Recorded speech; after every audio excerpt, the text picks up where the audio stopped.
Guys, welcome to Xylem learning. ഞാൻ നിങ്ങളുടെ സ്വന്തം മിഥിലാമസ് ആണ്. അങ്ങനെ എന്റെ കുട്ടികൾക്ക് എക്സാം ഒക്കെ അടുക്കാറായി. അപ്പൊ കെമിസ്ട്രി പഠിക്കുമ്പോൾ നമ്മുടെ ഏറ്റവും ലാസ്റ്റ് ചാപ്റ്റർ ആണല്ലേ സ്ട്രക്ചർ ഓഫ് ആറ്റം എന്ന് പറയുന്നത്.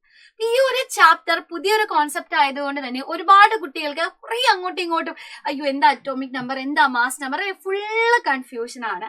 അപ്പൊ ഇന്നത്തെ ഈ ഒരു വീഡിയോ കണ്ടു കഴിഞ്ഞാൽ അത്തരത്തിലുള്ള നിങ്ങളുടെ എല്ലാ കൺഫ്യൂഷൻസും മാറ്റി തരുന്നതായിരിക്കും. സോ എന്റെ കുട്ടികളൊക്കെ പഠിക്കാൻ റെഡിയാണോ? Are you ready? അപ്പൊ അങ്ങനെയാണെങ്കിൽ നമുക്കൊരു ആറ്റത്തിൽ നിന്ന് തന്നെ തുടങ്ങാം അല്ലെ.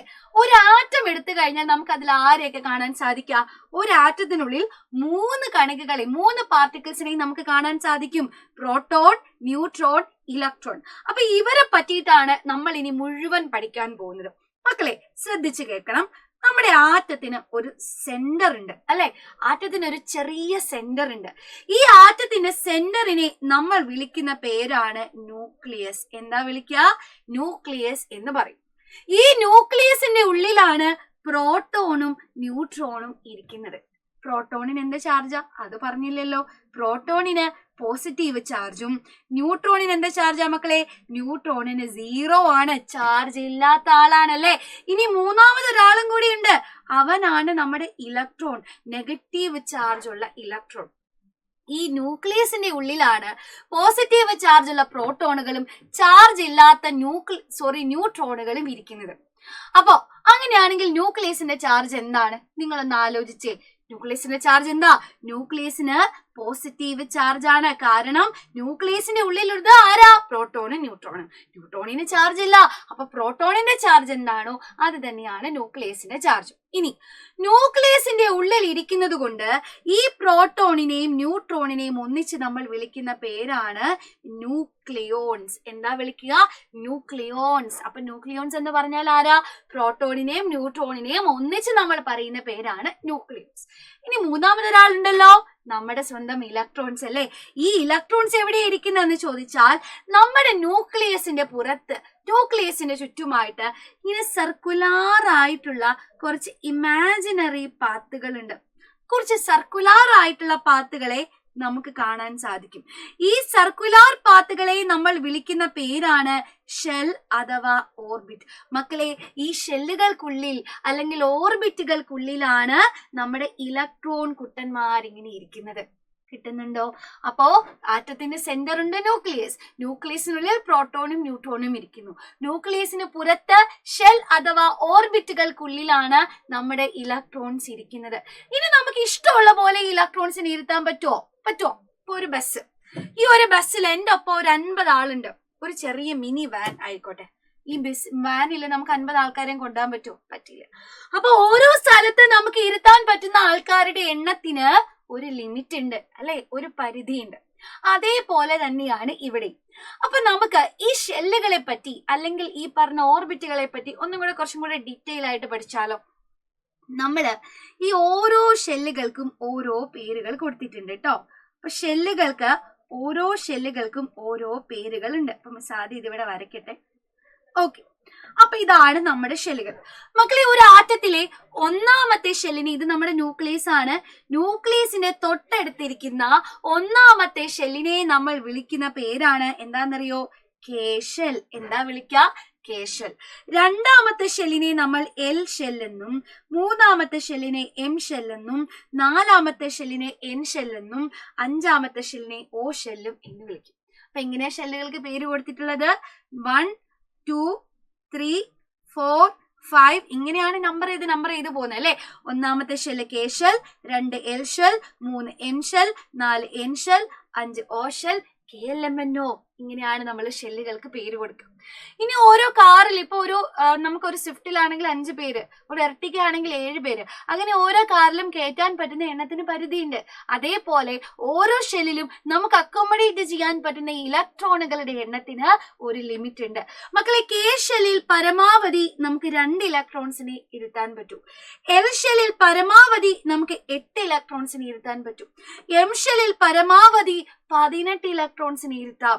എൻ ഷെല്ലിലാണെങ്കിലോ മക്കളെ 32 ഇലക്ട്രോൺ, ഓ ഷെല്ലിലാണെങ്കിൽ 50 ഇലക്ട്രോണിനെ വരെ നമുക്ക് മാക്സിമം ഇരുത്താൻ സാധിക്കും. അങ്ങനെ ഓരോ ഷെല്ലിലും കയറ്റാൻ പറ്റുന്ന ഇലക്ട്രോണുകളുടെ എണ്ണത്തിന് പരിധിയുണ്ട് എന്ന് നമ്മൾ കണ്ടു. അങ്ങനെയാണെങ്കിൽ എന്റെ കുട്ടികളൊന്ന് വിചാരിക്കുക, നമ്മുടെ കയ്യില് 10 ഇലക്ട്രോൺസ് ഉണ്ട്. ഈ ഇലക്ട്രോൺസിനെ എങ്ങനെയാ നമ്മൾ ഓരോ ഷെല്ലുകൾക്കുമായിട്ട് കൊടുക്കുക?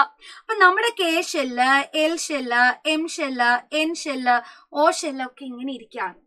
അപ്പൊ മക്കളെ, ഷെല്ലുകളുടെ എനർജി കൂടി കൂടി കൂടി വരുന്ന രീതിയിലാണ് ഇലക്ട്രോൺസ് കേറി ഇരിക്കുക.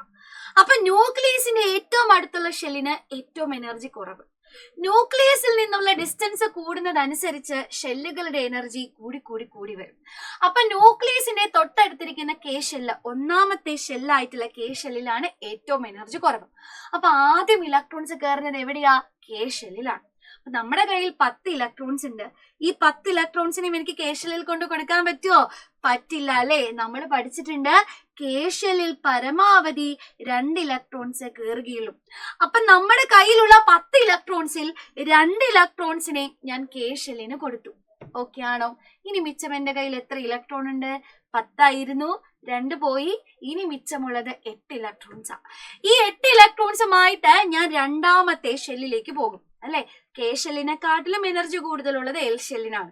അപ്പൊ അടുത്തത് ഇലക്ട്രോൺ കയറുന്നത് എൽ ഷെല്ലിലാണ്.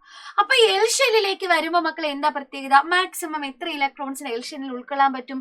മാക്സിമം 8 ഇലക്ട്രോണിനാണ് നമ്മുടെ എൽ ഷെല്ലിന് അക്കോമഡേറ്റ് ചെയ്യാനായിട്ട് സാധിക്കുക. അപ്പൊ എന്റെ കയ്യിൽ ഇനി എത്രയേ ഉള്ളൂ? 8 ഇലക്ട്രോണേ ഉള്ളൂ. അപ്പൊ എന്റെ കയ്യിലുള്ള മുഴുവൻ 8 ഇലക്ട്രോണിനെയും നമ്മുടെ എൽ ഷെല്ല് വാങ്ങും. ഇങ്ങനെ ഓരോ ഷെല്ലിലുമായിട്ട് ഇലക്ട്രോൺസിനെ വീതിച്ച് കൊടുക്കുന്നതിനെയാണ് നമ്മൾ ഇലക്ട്രോണിക് കോൺഫിഗറേഷൻ എന്ന് പറയുന്നത്.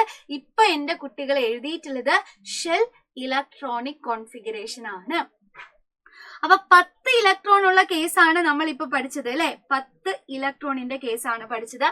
ഇനി നമ്മുടെ ഈ 11 ഇലക്ട്രോൺ ഉണ്ടെങ്കിൽ എന്താ സംഭവിക്കുക? നമ്മുടെ കയ്യിൽ 11 ഇലക്ട്രോൺ ഉണ്ട്. എന്ത് ചെയ്യും? ആദ്യത്തെ 2 ഇലക്ട്രോണിനെ നമ്മൾ കെ ഷെല്ലിന് കൊടുക്കും. ഇനി മിച്ചം എത്ര ഇലക്ട്രോൺ ഉണ്ട്? 9 ഉണ്ട്. ഈ 9 ഇലക്ട്രോണുമായിട്ട് നമ്മൾ എൽ ഷെല്ലിലേക്ക് പോകും. അപ്പൊ എൽ ഷെല്ല് മാക്സിമം എത്ര ഇലക്ട്രോണിനെ മേടിക്കുക? എൽ ഷെല്ല് മാക്സിമം 8 ഇലക്ട്രോൺസിനെ മേടിക്കും. അപ്പൊ ഞാൻ എൽ ഷെല്ലിനെ നിർബന്ധിക്കാണ്, എടാ പ്ലീസ് വാങ്ങ എന്ന് പറഞ്ഞ എൽ ഷെല്ല് വാങ്ങോ? ഇല്ല, മിഥിലെ പോയി പണി നോക്കാൻ പറയല്ലേ.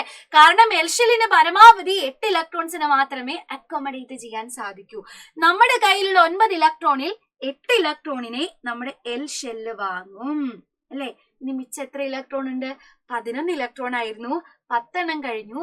ഇനി മിച്ചം 1 ഇലക്ട്രോൺ ആണ്. ഈ മിച്ചമുള്ള 1 ഇലക്ട്രോണിനെ നമ്മൾ എങ്ങോട്ട് കൊടുക്കും? നമ്മുടെ മൂന്നാമത്തെ ഷെല്ലായിട്ടുള്ള എം ഷെല്ലിന് കൊടുക്കും അല്ലെ? എം ഷെല്ലിന് പരമാവധി 18 ഇലക്ട്രോണിനെയും വാങ്ങിക്കാം. നമ്മുടെ കയ്യിൽ ഒന്നേ ഉള്ളൂ. ഈ ഒന്നിനെ നമുക്ക് എം ഷെല്ലിന് കൊടുക്കാം. അപ്പൊ 11 ഇലക്ട്രോൺ ആണ് കയ്യിലുള്ളതെങ്കിൽ ഇലക്ട്രോണിക് കോൺഫിഗറേഷൻ എന്ന് പറയുന്നത് 2, 8, 1 എന്നാണ്. ക്ലിയർ? അപ്പൊ നമ്മൾ ആറ്റം എന്താ, സബറ്റോമിക് പാർട്ടിക്കിൾസ് എന്താ, ഇലക്ട്രോണിക് കോൺഫിഗറേഷനും പഠിച്ചു. ഇനി വളരെ ഇമ്പോർട്ടന്റ് ആയിട്ടുള്ള ഒരാളെ നമ്മൾ പഠിക്കാൻ പോവുകയാണ്. അതാണ് അറ്റോമിക് നമ്പർ. മക്കളെ, നിങ്ങൾ ചില ആൾക്കാരെ കാണുമ്പോൾ കണ്ടിട്ടുണ്ടല്ലേ, ഇപ്പൊ സോഡിയത്തിന്റെ സിമ്പൽ ആണ് Na, പക്ഷെ സിമ്പലിന് താഴെയും മേലെയൊക്കെ ആയിട്ടുള്ള ഒരു നമ്പേഴ്സ് ഉണ്ട് അല്ലെ? ഈ നമ്പേഴ്സിനെ പറ്റിയിട്ടാണ് നമ്മൾ ഇനി പഠിക്കാൻ പോകുന്നത്. മക്കളെ, ഒരു ആറ്റത്തിലെ പ്രോട്ടോണുകളുടെ എണ്ണം എത്രയാണോ അതിനെയാണ് നമ്മൾ ആറ്റത്തിന്റെ അറ്റോമിക് നമ്പർ എന്ന് പറയുന്നത്. എന്താണ്? ഒരു ആറ്റത്തിലെ പ്രോട്ടോണുകളുടെ എണ്ണത്തെ നമ്മൾ പറയുന്ന പേരാണ് ആറ്റത്തിന്റെ അറ്റോമിക് നമ്പർ. ഇസഡ് എന്ന് പറയുന്ന സിമ്പൽ കൊണ്ടാണ് നമ്മൾ അറ്റോമിക് നമ്പറിനെ റെപ്രസെന്റ് ചെയ്യാറുള്ളത്. ഇപ്പൊ എന്റെ കയ്യിൽ 10 പ്രോട്ടോൺ ആണ് ഉള്ളതെങ്കിൽ എന്റെ അറ്റോമിക് നമ്പർ എത്രയാ? 10 ആയിരിക്കും. എന്റെ കയ്യിൽ 15 പ്രോട്ടോൺ ഉണ്ട്, എന്റെ അറ്റോമിക് നമ്പർ എത്രയാ? 15 ആയിരിക്കും. അപ്പോൾ എത്രയാണോ പ്രോട്ടോൺ ഉള്ളത് അതാണ് എന്റെ അറ്റോമിക് നമ്പർ എന്ന് പറയുന്നത്. ക്ലിയർ? അങ്ങനെയാണെങ്കിൽ എന്താ മാസ് നമ്പർ? മക്കളെ, മാസ് നമ്പർ എന്ന് പറഞ്ഞു കഴിഞ്ഞാൽ ഒരാറ്റത്തിന്റെ ന്യൂക്ലിയോൺസിന്റെ എണ്ണത്തെ നമ്മൾ കൂട്ടുന്നു. ന്യൂക്ലിയോൺസ് എന്ന് പറഞ്ഞാൽ ആരാ? ആറ്റത്തിന്റെ ന്യൂക്ലിയസിന്റെ ഉള്ളിലിരിക്കുന്ന പ്രോട്ടോണിനെയും ന്യൂട്രോണിനെയും ഒന്നിച്ച് നമ്മൾ പറയുന്ന പേരാണ് ന്യൂക്ലിയോൺസ് അല്ലെ? അപ്പോൾ ഒരു ആറ്റത്തിലെ പ്രോട്ടോണിന്റെ എണ്ണവും ന്യൂട്രോണിന്റെ എണ്ണവും കൂട്ടിയാൽ നമുക്ക് കിട്ടുന്ന നമ്പറാണ് ആറ്റത്തിന്റെ മാസ് നമ്പർ എന്ന് പറയുന്നത്. എ എന്ന സിമ്പൽ കൊണ്ടാണ് നമ്മൾ റെപ്രസെന്റ് ചെയ്യാറുള്ളത്. തിരിഞ്ഞു പോകരുത്. ഒരാറ്റത്തിന്റെ പ്രോട്ടോണുകളുടെ എണ്ണമാണ് അറ്റോമിക് നമ്പർ എങ്കിൽ പ്രോട്ടോണിന്റെയും ന്യൂട്രോണിന്റെയും എണ്ണം കൂട്ടിയാൽ നമുക്ക് ആറ്റത്തിന്റെ മാസ് നമ്പർ കണ്ടുപിടിക്കാൻ സാധിക്കും. ക്ലിയർ ആണോ? അപ്പൊ മക്കളെ, നമ്മുടെ കയ്യിൽ എക്സ് എന്ന് പറയുന്ന ഒരു ആറ്റം ഉണ്ട് എന്ന് നിങ്ങൾ വിചാരിക്കുക. ഇവന്റെ താഴെ എഴുതുന്ന നമ്പർ ആണ് അറ്റോമിക് നമ്പർ, മേലെ എഴുതുന്ന നമ്പർ ആയിരിക്കും മാസ് നമ്പർ എന്ന് പറയുന്നത്. ഓക്കെ, അപ്പൊ അങ്ങനെയാണെങ്കിൽ സോഡിയത്തിന്റെ സിമ്പൽ ആണിത്. സോഡിയത്തിന്റെ അറ്റോമിക് നമ്പർ എന്താ?